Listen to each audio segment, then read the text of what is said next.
Assalamualaikum warahmatullahi wabarakatuh. Nama saya Anggi Puspita dengan NPM 202114500634. Saya dari kelas S3E. Di sini saya akan mempresentasikan tentang pengembangan KTSP dan kurikulum 2013. KTSP adalah kurikulum operasional yang disusun oleh dan dilaksanakan di masing-masing satuan pendidikan. KTSP terdiri dari tujuan pendidikan tingkat satuan pendidikan, struktur dan muatan kurikulum tingkat satuan pendidikan, serta kalender pendidikan dan silabus.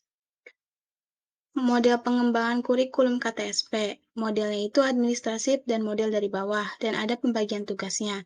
Peran pemerintah pusat itu menentukan tujuan, visi, misi, kerangka dasar, struktur kurikulum, beban minimal, dan muatan minimal, dan standar nasional. Lalu peran sekolah itu menyusun kurikulum tingkat satuan pendidikan atau tingkat sekolah. Peran masing-masing diatur dalam Peraturan Pemerintah Nomor 38 Tahun 2006 berdasarkan asas konkuren. Di sini ada acuan dasar pengembangan KTSP. Ada 3 pertanyaan untuk melakukan pengembangan KTSP. Pertanyaan pertama itu ada kemampuan apa yang dimiliki peserta didik setelah menyelesaikan kegiatan belajar mengajar atau setelah lulus. Yang kedua, apa desain instruksional atau proses pembelajaran yang dapat membantu peserta didik mempunyai kompetensi yang diinginkan. Dan yang ketiga adalah bagaimana mengetahui peserta didik mencapai kompetensi yang diinginkan. Selanjutnya ada siklus pengembangan kurikulum, KTSP. Yang pertama, analisis konteks dan kebutuhan. Membentuk tim pengembang kurikulum. Tim pengembang kurikulum itu sendiri terdiri dari kepala sekolah, guru, serta komite. Lalu, analisis sekolah termasuk menganalisis jenis program dan penjurusan yang dimiliki sekolah. Jadi, sekolah harus menganalisis apa saja kebutuhan yang dibutuhkan oleh jurusan yang dimiliki oleh sekolah. Yang kedua itu perencanaan. Kepala sekolah atau madrasah bersama tim pengembang kurikulum menyusun KTSP dokumen 1. Dokumen 1 itu terdiri dari visi, misi, tujuan sekolah, struktur, dan muatan kurikulum, dan kalender pendidikan. Yang kedua, guru mengembangkan KTSP dokumen 2. Dokumen 2 itu terdiri dari silabus, RPP atau rencana pelaksanaan pembelajaran, dan lampiran divalidasi tim. Lalu, Dinas Pendidikan Kabupaten atau Kota atau Kantor Kemenak Kabupaten atau Kota memfasilitasi kepala sekolah, guru, komite, dan pengawas dalam mengembangkan KTSP. Yang ketiga itu implementasi kurikulum. Sosialisasikan KTSP dokumen 1 dan 2. Kepala sekolah memfasilitasi sarana dan prasarana dan lingkungan yang mendukungnya. Lalu, kepala sekolah memeriksa rencana pelaksanaan pembelajaran sebelum diimplementasikan. Lalu, guru mata pelajaran melaksanakan rencana pelaksanaan pembelajaran yang telah dibuat. Sementara itu, guru BK melaksanakan program pengembangan diri.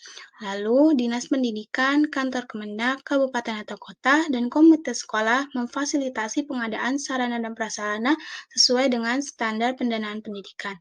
Lalu, pengawas membimbing pelaksanaan kurikulum dan memberikan jasa konsultasi yang diperlukan, mengarahkan dan menggerakkan sumber daya.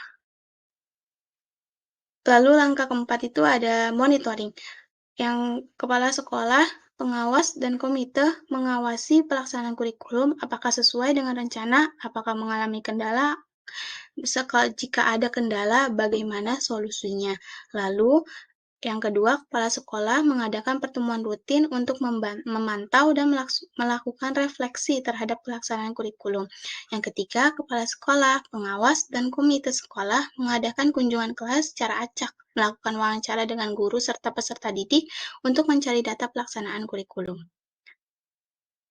Yang kelima adalah evaluasi kurikulum. Kepala sekolah, pengawas, dan komite sekolah mengumpulkan dan menganalisis hasil monitoring dan membandingkan dengan indikator keberhasilan yang telah disusun.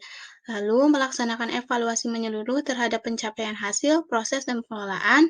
Lalu, kepala sekolah melakukan refleksi proses manajemen yang telah dilakukan. Setelah itu, menentukan tindak lanjut untuk perbaikan dari evaluasi kurikulum tersebut.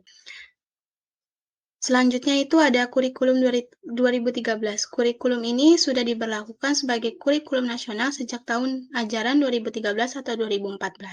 Kurikulum 2013 bertujuan untuk mempersiapkan manusia Indonesia agar memiliki kemampuan hidup sebagai pribadi dan warga negara yang beriman, produktif, kreatif, inovatif, dan efektif, serta mampu berkontribusi pada kehidupan bermasyarakat, berbangsa, bernegara, serta peradaban dunia. Di sini ada prinsip pengembangan kurikulum 2013. Prinsip pertama itu, kurikulum satuan pendidikan atau jenjang pendidikan bukan merupakan daftar mata pelajaran. Yang kedua, standar kompetensi lulusan ditetapkan untuk satuan pendidikan, jenjang pendidikan, dan program pendidikan. Yang ketiga, model kurikulum berbasis kompetensi ditandai oleh pengembangan kompetensi berupa sikap, pengetahuan, keterampilan berpikir, dan keterampilan fisikomotorik yang dikemas dalam berbagai mata pelajaran. Yang keempat, kurikulum dikembangkan dengan memberikan kesempatan kepada peserta didik untuk mengembangkan perbedaan dalam kemampuan dan minat. Lalu selanjutnya itu ada pengembangan kurikulum 2013. Yang pertama, merumuskan tujuan institusional. Maksudnya adalah merumuskan tentang pengetahuan, sikap, dan keterampilan yang diharapkan oleh peserta didik setelah lulus. Yang kedua itu menetapkan isi dan struktur program. Maksudnya adalah menetapkan bidang-bidang studi yang akan diajarkan di suatu lembaga pendidikan. Yang ketiga, penyusunan strategi pelaksanaan kurikulum. Menyusun cara-cara dalam melaksanakan suatu program atau cara mencapai tujuan pendidikan secara efektif dan efisien.